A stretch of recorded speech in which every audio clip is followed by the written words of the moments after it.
Hello, welcome to this edition of Editor's Notebook. My name is Mark O'Keefe. I'm Executive Editor for HeraldStandard.com, and with us today is Jeff Novers. Jeff is the spokesman for Nemacolin Woodlands Resort, and we're here today to talk about the recent awarding of the, I believe it was a Resort 3 casino license. Right, Category 3. Category 3 for Nemacolin Woodlands, and I know that you folks have to be very excited up there. By the way, how is Joe Hardy doing, the owner of Nemacolin Woodlands? Mr. Hardy's doing very well. He'll turns 90 in January, and that's amazing.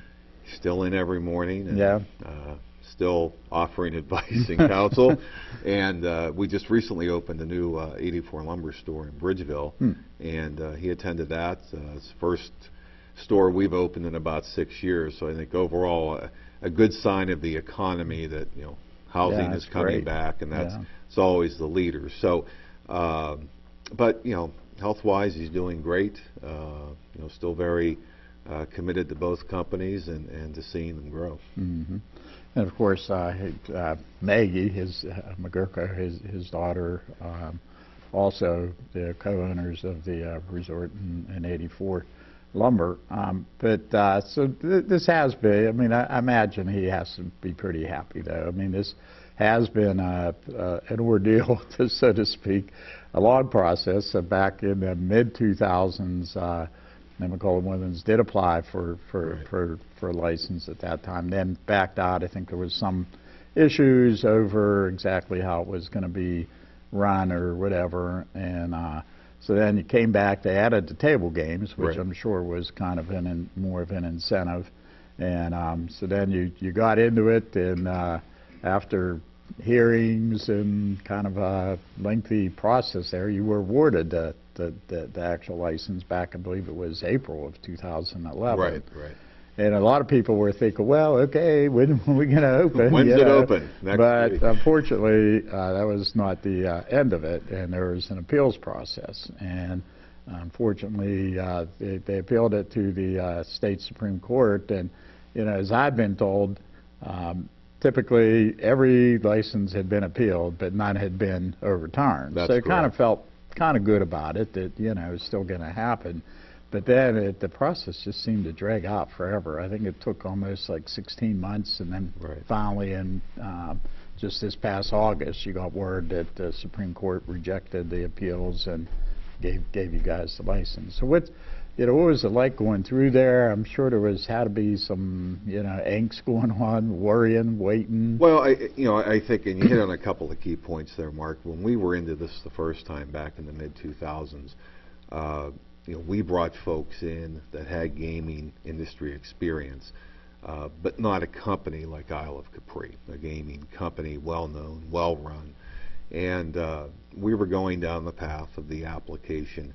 And at that time, there was a requirement for the 2 resort licenses that anyone entering the casino had to spend at least $25 elsewhere at the resort before they could gain entry. And as we kept looking at that number and running that number, we just felt very uncomfortable about the viability of being able to have potentially more traffic through that casino than you would get just from the resort base. We entered into some talks with the Gaming Control Board. At the time, the commissioners on the board deemed that the legislative intent was it would be $25, and they stuck to that, and we understand that and respect that decision. But that led us to withdraw our application at that time. Then you fast forward a couple of years, and you don't have any of the casino or the resort casino licenses awarded. There were only 2. Valley Forge came along. They applied and were successful in getting a license, which too was appealed, based on are they really a resort. The Philly casinos did that, and the Supreme Court did rule that it was in fact a resort. But as part of that process, Valley Forge was able to negotiate with the board and get this amenity requirement down to a $10 purchase requirement, which we found that to be much more palatable, much more manageable and reasonable. And then, to your point, the table games came in. And that really expands the scope not only of the potential revenue, but also the patrons. Right. You know, a lot of people that play slots do not play table games, and vice versa. So we now were able to offer the same types of slots things. are kind of more older. Table games are kind of younger, too. Right. Right. And well, and it's just it's an expenditure issue too. I mean, you can go and play slots for hours for far less money than you can play table games.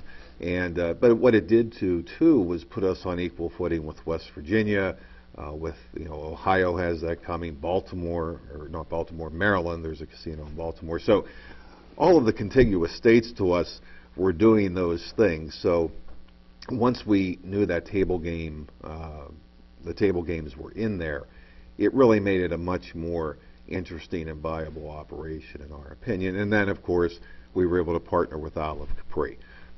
So we have a partner that's going to manage and run that casino, that is very well known in the industry, very well run. And that's the kind of casino they run, these smaller, more rural types of casinos. You won't see a great big Olive Capri casino in Vegas or Atlantic City. They tend to locate their casinos in areas similar to, you know, the Wharton Township, Farmington area. They have one in Gulfport, Mississippi, but it's not a huge casino. You know, it's nicely done, hotel with it, but again, they're sort of that mid-market type of player, and that's where they want to be. So how frustrating though was it, the wait? I mean, did you think it would take that long for the state Supreme Court? Now, or, we always felt that the Gettysburg Group would appeal. You know, it's funny. You sit there and look at what went on there, and the background noise to that, with, you know, tweeting and Facebooks and allegations and statements that are made about, oh, Nemacolin bought the license, the legislature's in their pocket, they're going to win it, and we never felt that way. You know, we felt that there were 4 applicants. Now, did we feel we were the most viable? Certainly. But, you know, the Gettysburg Group had a good plan. The Poconos Group had a good plan. I mean, the one plan we didn't think really had legs was the one in Harrisburg. It was going to be kind of a an RV park, yeah, right? like it was an RV park Holiday Inn casino or something. Yeah, so, it didn't make too much sense. But, you know, the Gettysburg Group was very, very aggressive. You know, and I really could never tried to understand stir that. I up mean, a they lot. got Gettysburg, you know, Right. Like you got the battlefield. Like, what do you need a Well, and casino I remember, you know, I for, remember you at the know? hearing we had, and that came up from one of the commissioners. You know, they said this issue of Gettysburg is raised again and again, the battlefield. And one of the commissioners asked our general manager, Chris Plummer, well, what about Fort Necessity? And, you know, with all due respect to George Washington, Fort Necessity is not on the scale or scope of the Gettysburg National Battlefield. No, not at all. You know, we always felt that that was something that could hurt them, and really the public had defeated them the first time around when they were in it the last time. But we felt they would appeal it, and there was really no parameters on that appeal. The state Supreme Court did not have to issue a ruling in any set window of time. And I think, you know, if you put yourself in the place of a justice on the Supreme Court, a casino license for Nemacolin probably is down their list of priorities of things they're looking at and need to rule on. But, you know, there were times when we're like, man, this may not happen after everything we've gone through here both times. Mm-hmm. You know, and as I said, I know the process seems a lot longer than it really was the second time around because of the first go-around with it. But it still ended up being about a 3-year process to get this to the point where we are able to really start to construct this casino. So now, let's talk what everybody wants to hear. What is your timeline? What are you looking at here? Well, right now we're in the process. We've relocated everything out of that facility. As you know, that used to be it first started out as the Woodlands World Store, which eventually relocated to downtown Uniontown. And then we transformed it into the Wild Side, the family entertainment sort of sports bar complex, bowling lanes, video arcades, climbing wall, things of that nature. So we have removed all of that from the building, and that's going to be relocated into the new lodge that's under construction right now. And we're doing the prep work, if you will. That mountain you may remember in the middle of the facility, that's got to go. And there's a couple of additions that need to go on to the building. There's a 10,000 square foot addition at one end that will accommodate table game areas. And then we need to do another addition, which is really sort of your back office security area, because obviously you have video monitoring, security personnel, state police are housed there, gaming control personnel are housed there. So you really have to have this secure backroom area for all of those functions to take place. So we're moving forward on that. In the interim, our management team, Ala Capri folks, have been really formalizing and finalizing just what the design will be, what the floor plan will be, what are the mix of slots, what are the mix of table games, and all that needs to be signed off on by the Gaming Control Board, because when you go into that hearing, the viability hearing, that's really about, can you manage a license? Can this thing work there? Are you suitable to have it? They look at all your pretty pictures and renderings, but at that point it's like, yeah, that's nice, but are you suitable to have the casino in the first place? So we've got to go through the process of those sign-offs, and as I said, we're going to have some conversations with the Gaming Control Board about the amenity purchase and just how that works. Valley Forge is a much more contained building. It's all together. We're very spread out. So, do we print out at point of sale? Do we, is a receipt sufficient? Is it good for 24 hours from purchase, or the hours remaining in that day? So there's some details like that need to be worked out, and we have a couple of other thoughts on how we would like to see it done, but obviously we need to present those to the board, and they need to sign off on those. But as far as construction, we figure January time frame will really be able to get in there and start the build out of the facility, and we've always said it's about 9 months, so that's pretty much right on track. We're looking at fourth quarter of 13, about this time next year, that the casino should be up and operational through all the testing phases and everything like that. So, and you still have to go through the gaming board, though, for different things? Or well, pretty much anything you do at a casino in the state of Pennsylvania has to go through the Gaming Control Board. Which, quite frankly, I think people on the outside may look at that and say, gee, that's cumbersome, it's bureaucracy. But I think, I know we all feel that we believe the state of Pennsylvania, there were some missteps, there were some criticisms, but at the end of the day, if you look at the casinos around the state of Pennsylvania, they're all very well thought out, very well designed, very well run. Yeah, there's some problems here and there, some issues here and there, but nothing like you see in some other markets that have gaming. So we think the state's done a very good job. Has it gone slower than a lot of us would have liked? Sure. But I think at the end of it all, you have a much better industry, a healthier industry, a safer industry in the state of Pennsylvania when it comes to gaming. Okay, we're going to take a break right now. Stay tuned. We'll be right back. At theheraldstandard.com, our mission is to provide news, information, and services to enable our communities to prosper. Every day, we strive to achieve this goal through 3 dynamic products. Wake up each morning to a copy of the heraldstandard.com newspaper delivered to your home. Enjoy the e-edition and exact replica of our print product on your computer, tablet, or smartphone. Or secure unlimited access to our full-coverage digital news site online at heraldstandard.com. One local news leader, 3 great options. Okay, welcome back to this edition of Editor's Notebook. My name is Mark O'Keefe. I'm executive editor for heraldstandard.com. With us today is Jeff Novers. Jeff is a spokesman for Nemacolin Woodlands Resort and also for 84 Lumber, which are both owned by Joe Hardy and his daughter Maggie McGurko. So we're here today to talk about the recent awarding of the Category 3 resort license for casino up there at Nemacolin Woodlands. Definitely some big news for the company and also for residents here in Fayette County, right, because it's going to be the one thing that Fayette County needs is jobs. Right. So we're looking at, I think initial projections were about 400 jobs with the casino and maybe another couple hundred with the resort. Is that still on track? Yeah, we're pretty much on track with that. Olive Capri obviously will be running and managing the casino. So anyone that works in the casino will be an employee of the Isle of Capri. They will do the interview process, the application process, making all personnel decisions and HR decisions relative to the casino.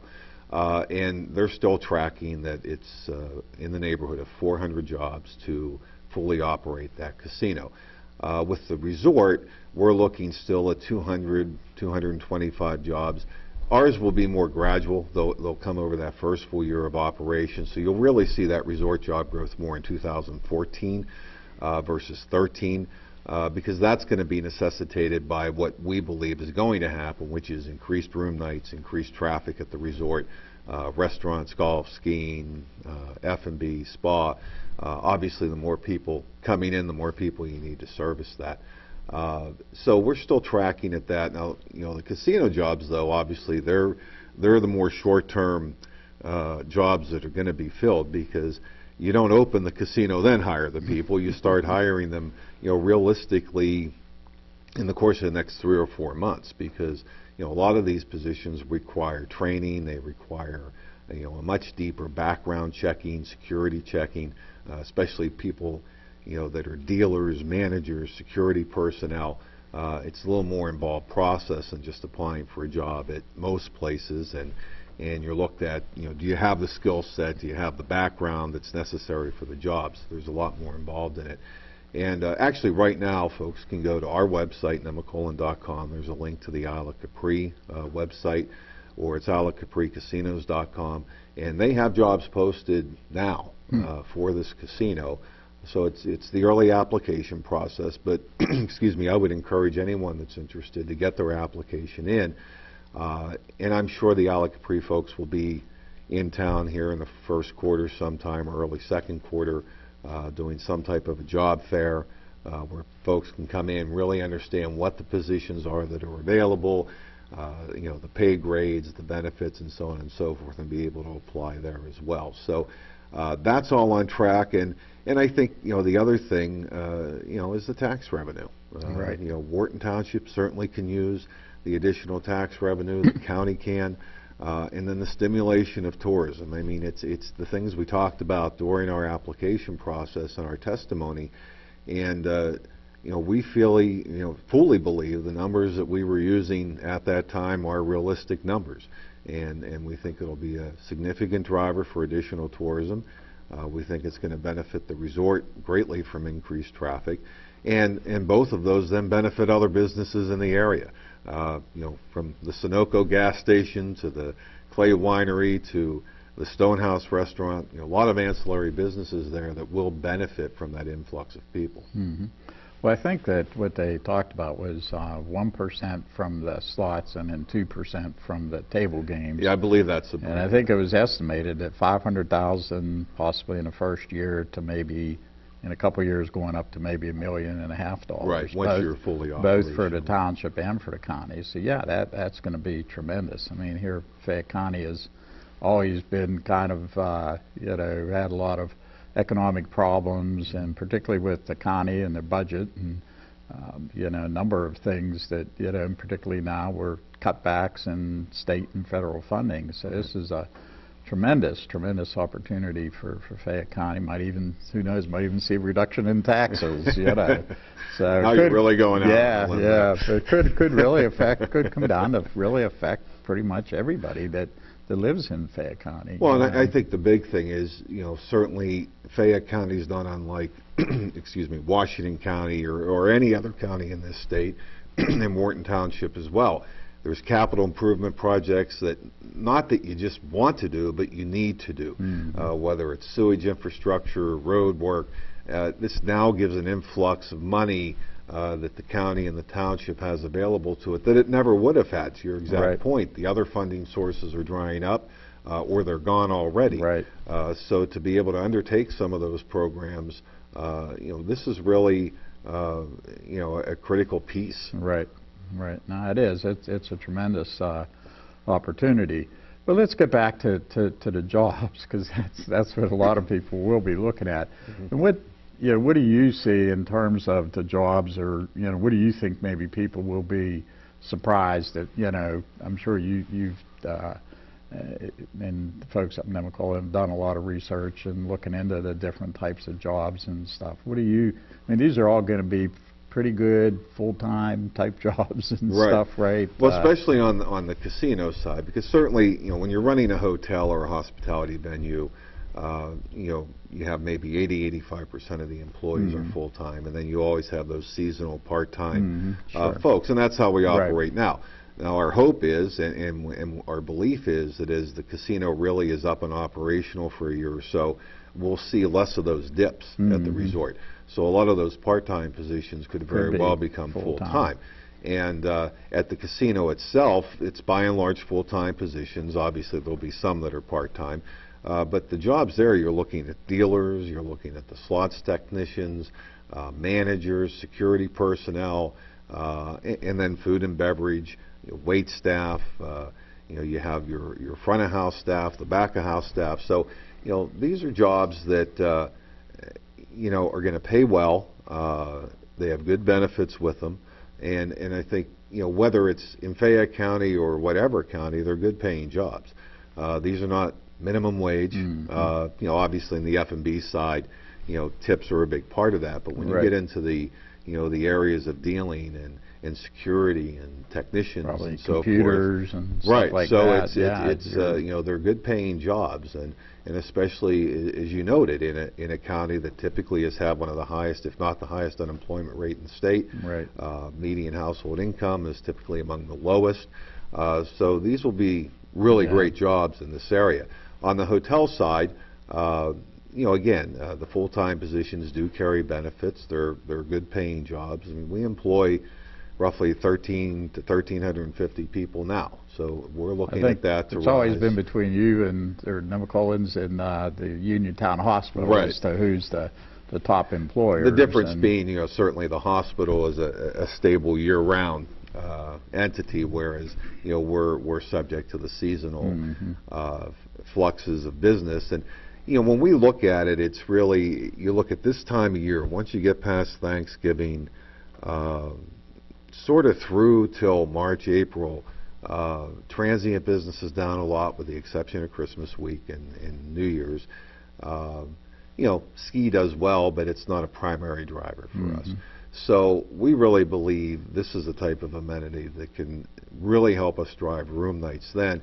And a la Capri, they're experts at this. You know, they know how to package up the rooms and the F&B and the casino, and so we'll work in concert with them. But again, you know, they're the lead dog here, and they're really going to be the ones out marketing the casino. So what can people expect?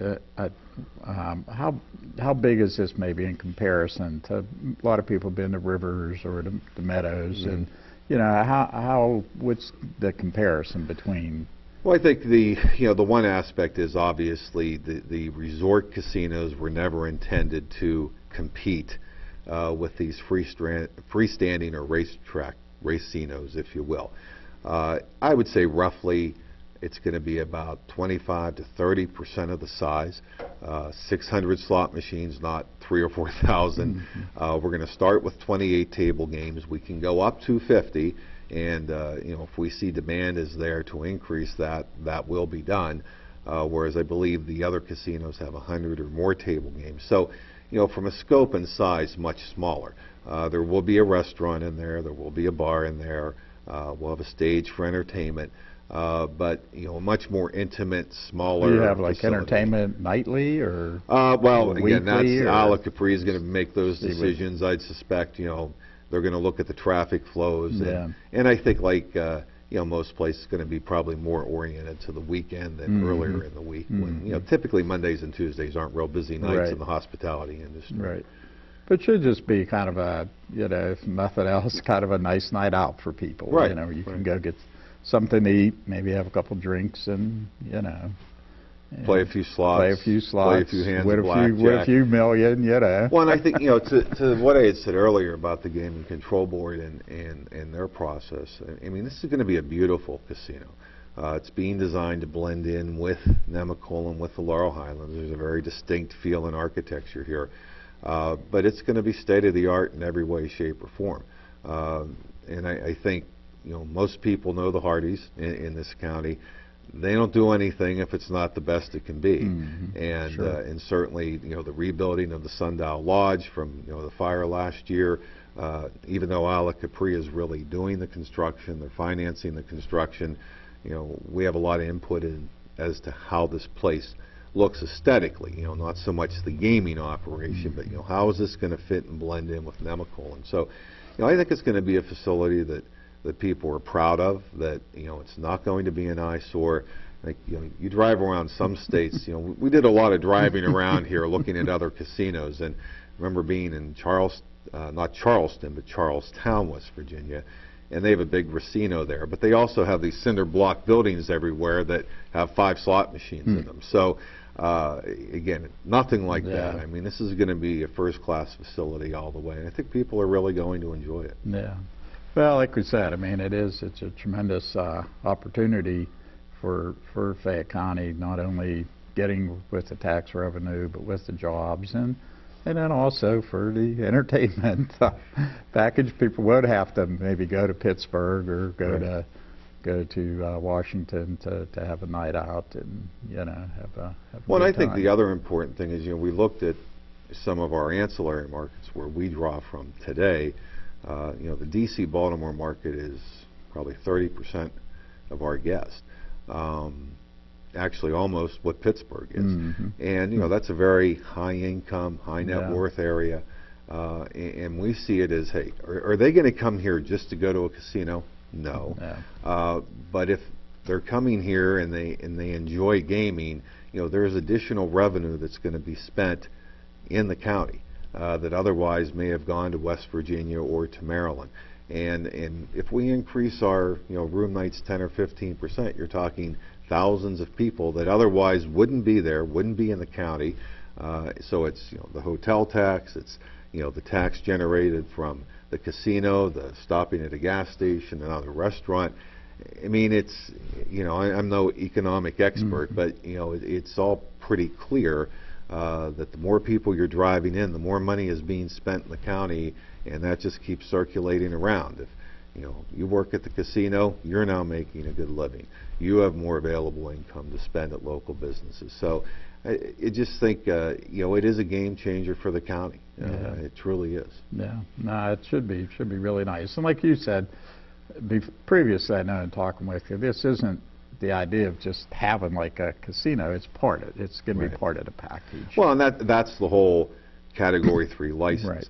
The casino will not be our primary revenue driver. Through our agreement with Ala Capri, we get a portion of those of the profit revenues, and over time those amounts change. But even with that, with all of our projections, you're going to have rooming, F&B, golf are all going to be bigger revenue drivers. And it was never intended, not only by us but even by the legislature, that the resort casinos were to be the primary source of business. They're an amenity, just like golf courses, off-road courses, spas, restaurants. It's just another thing for folks to do when they're staying there. And I think that was one of the big issues in Gettysburg, that was the business. That was it, It was a casino. Right. It wasn't a resort with a casino. It was a casino with a hotel. Is what it was amounting to. So, I think the board was very clear and thorough on that as they looked at that. Okay, well, that's going to wrap up our show. I want to thank Jeff Nobers for coming on and talking about the recent casino coming to Nemacolin Woodlands, and should be a good thing, not just for Nemacolin, but also for Fayette County and the people here. So I want to thank you for watching. My name is Mark O'Keefe. I'm Executive Editor for HeraldStandard.com. Thanks for watching, and we'll see you later.